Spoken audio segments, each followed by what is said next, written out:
రాష్ట్రంలో బ్రహ్మాండంగా వర్షాలు పడాలి, పడి రైతులంతా కూడా సుభిక్షంగా ఉండాలి. రైతులు బాగున్నప్పుడే ఈ రాష్ట్రం బాగుంటుంది అని గౌరవ ముఖ్యమంత్రి వైఎస్ జగన్మోహన్ రెడ్డి గారు నమ్మినవారు. శుభసూచకంగా మనకు వర్షాలు కూడా వస్తూ ఉన్నాయి. వర్షాలు రావటం అంటే ముందు వర్షాలు వస్తున్నాయంటే దాని వెనక జగన్మోహన్ రెడ్డి గారు వస్తున్నారనేది ఈ రాష్ట్రం అంతా నమ్ముతుంది. వర్ణదేవుడు మొదట పైలట్గా జగన్మోహన్ రెడ్డి గారికి పైలట్గా ముందు రావటం జరుగుతుంది. దాన్ని అందరూ కూడా రాష్ట్ర ప్రజలందరూ కూడా నమ్ముతారు. బాగా వర్షాలు వచ్చి ఈ రాష్ట్రం సర్వతోముఖాభివృద్ధి కావాలని దేవుణ్ణి కోరుకోవడం జరిగింది. వాడు ప్రశాంత కిషోర్ కాదు, వాడు అశాంతి కిషోర్. అశాంతి కిషోర్ కానీ మాటలు, వాని మాటలకు వాని మంత్రాలకు చింతకాయలు రాలవు, లేదా పిల్లి చాపిస్తే ఉట్లు దిగవనేది వాడు గుర్తుపెట్టుకోవాలి. అతను ఏదైతే ప్రశాంత్ కిషోర్ రాజకీయంగా కూడా అతను ఒక పార్టీని పెట్టో ఒక పార్టీలో చేరో అతను సఫలీకృతం కావాలని కూడా ప్రయత్నం చేయడం జరిగింది. శకునం పలికిన బల్లి కుడితిలో పడినట్టు వాడు ఎక్కడ కూడా సక్సెస్ కాలేదనేది రాష్ట్ర ప్రజలందరూ కూడా గుర్తు చేసుకోవాలి. ప్రశాంత్ కిషోర్ వాడు తెలుగుదేశం పార్టీ వైపు చేరి అశాంతి కిషోర్గా మారినాడు. అతని మాటలను నమ్మి తెలుగుదేశం పార్టీలో చాలామంది ₹1కు ₹1.5 బెట్టు కాయటం జరుగుతూ ఉంది. వారికి అందరికీ తెలియజేసేది 2019లో ఏవైతే రిజల్ట్స్ ఉన్నాయో ఆ రిజల్ట్సే పునరావృతం కాబోతున్నాయి.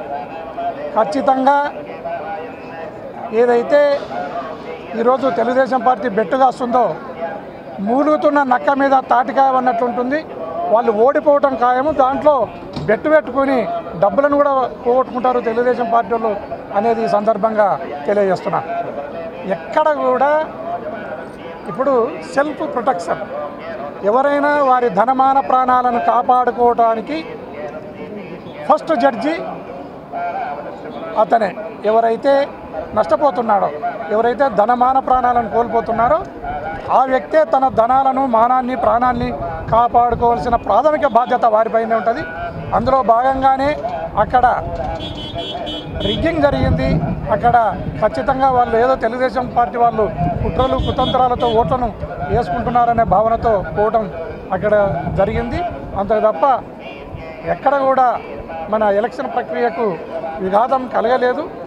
కలిగిన దగ్గర మనం ఖచ్చితంగా రీపోల్ను కూడా అడగటం జరిగింది.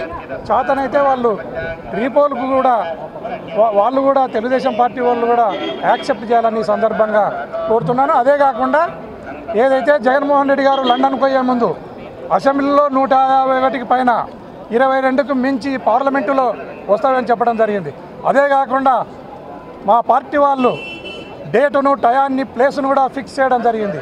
అదే చంద్రబాబు నాయుడు గారు ముందుకొచ్చి ఆయన కూడా ఆయనకు 10 వస్తాయా, 20 వస్తాయా, లేదా 175కు 300 వస్తాయా, ఏదో కూత కుయ్యాలి కదా. ఇంకా ప్రజలను మభ్యపెట్టడానికి అతను ఏం మాట్లాడకుండా ప్రజలకు వదిలేసడం జరిగింది. వారి మాటలు నమ్మి ఎవరైనా బెట్టులు కడితే ఆ బెట్టు కట్టిన వాళ్ళు నష్టపోతారని సందర్భంగా తెలియజేస్తున్నా. ఈ రాష్ట్రంలో ఆయన చేసిన సంక్షేమ పథకాలు, ఆయన చేసిన సామాజిక న్యాయం అంతకు మంచి ఈ రాష్ట్ర ప్రజలకు తన ప్రాణాన్ని ప్రాణంగా అడ్డం వేసి ఆయన పరిపాలన చేయడం జరిగింది. అందుకోసమే ఫుల్ కాన్ఫిడెన్స్గా ఆయన అసెంబ్లీలో 151కి పైన, పార్లమెంటులో 122కు మించి మాకు సీట్లు రాబోతున్నాయి. ఖచ్చితంగా మేము జూన్ 9 టైం 9:38 ప్లేస్ వచ్చేసి రుషికొండ, విశాఖపట్నంలో ప్రమాణ స్వీకారం చేయబోతున్నారు. రెండోసారి వైఎస్ జగన్మోహన్ రెడ్డి అనే నేను అని ఆయన ఖచ్చితంగా ప్రమాణ స్వీకారం చేయబోతున్నారు.